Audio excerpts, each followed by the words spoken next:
All common line volunteer operators are currently assisting other callers. Please continue to hold. You are currently caller number 4 in line.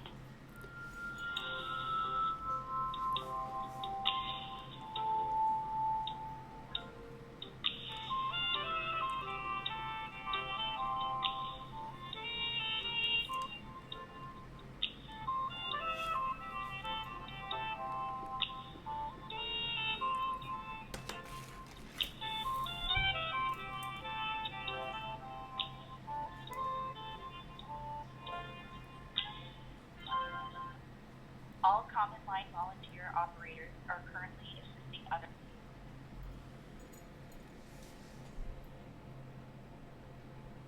Hello, this is the White House comment line. Do you have a comment today for the president? Yes, I do. What is your name? Operator 3. Operator What's 3. your comment for the president?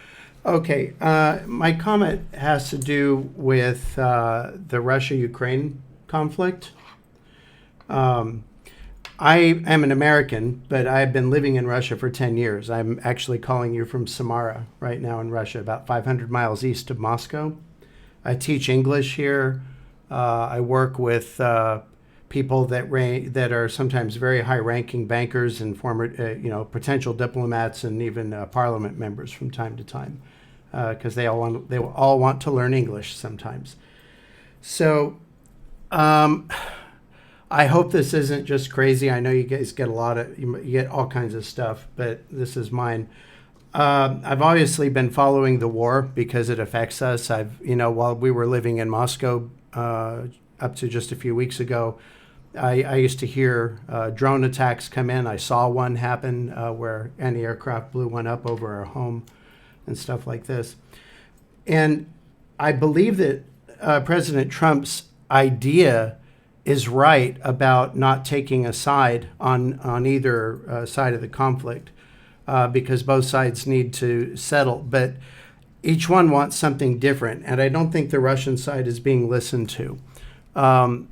They have asked for the causes of the conflict to be resolved, which would be NATO expansion eastward, and in particular, accession of Ukraine into NATO, which would be like, it would be worse than our Cuban Missile Crisis was when we had missiles in 1962 off 90 miles off the Florida coast. If you have NATO right on Russia's border, that's something that would be even more unacceptable. And I think that issue is not being looked at for what it is. I also wonder if the Russiagate situation that happened in President Trump's first term and all the changes and sanctions and things that were done and how people's attitudes got hardened and more towards the Russian Federation may have had something to do with making it even more difficult to resolve now. But the short end of the comment is that it seems to me, from observing all the news in the States and here, that the Russians are waiting for President Trump to really listen to them. And I don't know why it seems like he's not. Sometimes it seems like he is, and sometimes it seems like he isn't. But it almost feels like it's being treated like they don't have a right to say their real point in this matter and for it to be taken seriously, that they want a neutral Ukraine, for example. They don't want to control it. We don't want the war. We pray for the Ukrainians all the time in our churches here. I don't know if you guys know that. It's quite a mess. But I think that if the United States took a harder look at the root causes of the situation, it might help. And that to understand that Russia, when they made their demands, you can find them. They're really easy to find. They're basically only 4 things: demilitarization, denazification of Ukraine, no membership in NATO ever, and freedom of people in Ukraine to speak Russian if they want to, because right now they can't. They're being persecuted for it. And the freedom of the Russian Orthodox Church to operate in because it's the canonical church in that region. and there are a couple other things, but Russia didn't give a huge amount of demands that they could negotiate anything away.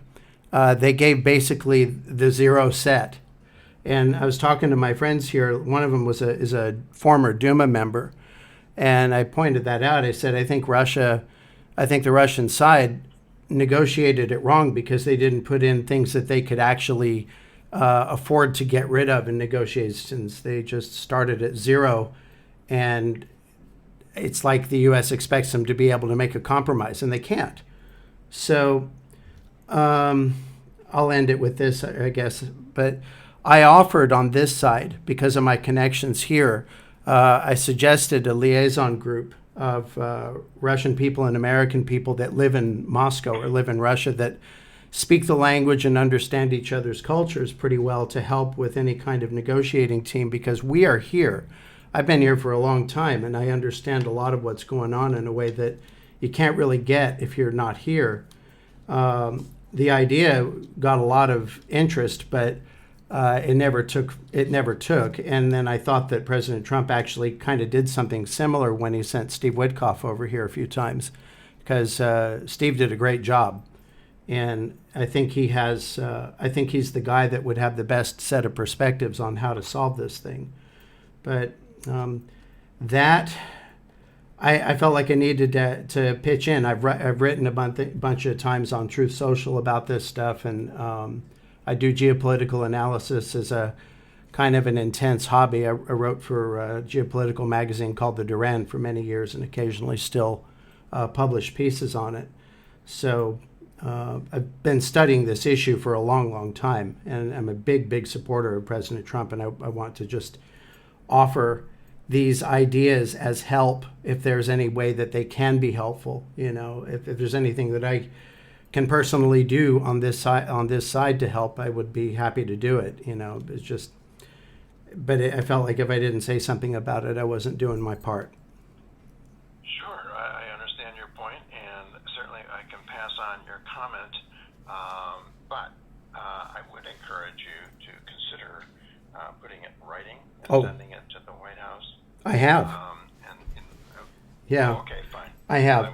Because that way you can include confidential information. So, for example, here on the comment line, I can pass on the comment and the things that you had to say. Right. But as far as personal information and contact information, we don't take personal information. So of course. That's why the writing part is helpful. Yeah, absolutely. And so if you've done all that in writing, you've done the right thing.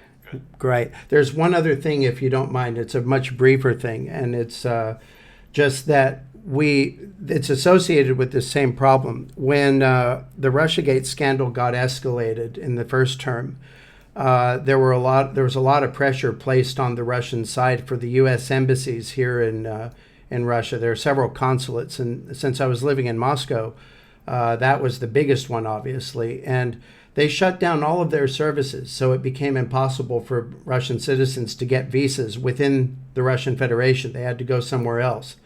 My wife is a Russian national. She's from Samara.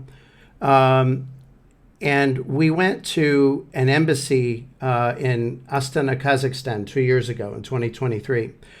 She and I have 2 children together. I'm an American citizen. Our kids are Americans by my passing on the citizenship to them.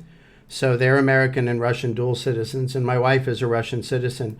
When they asked her about doing a tourist visa, they interviewed her for the tourist visa, and the lady that was at the consulate asked her only one question.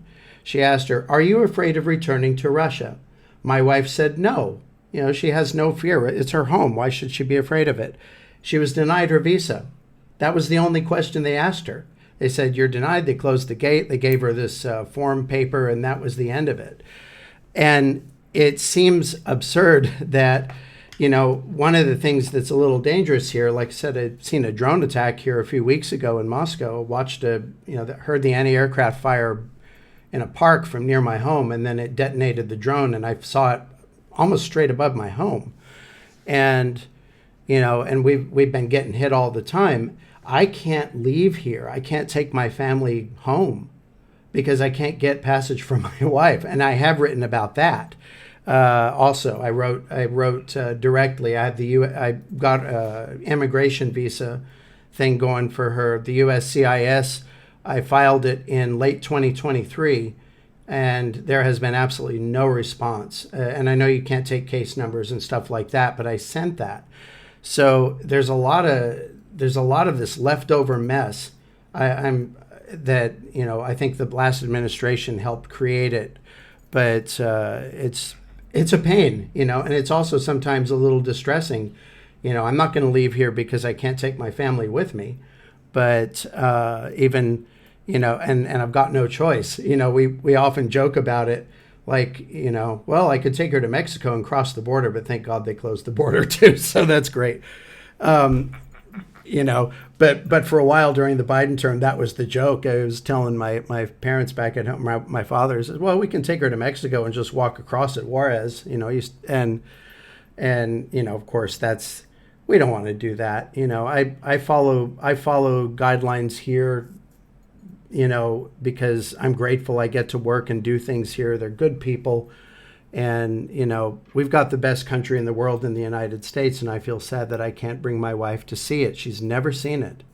We've been married for almost 7 years, and she's never seen it because they've just blocked us. The world has blocked us in the Russian Federation from doing things, even when it makes no sense. She's got an American family, That's crazy. It's just absolutely crazy. If you could pass that on, I would really appreciate that.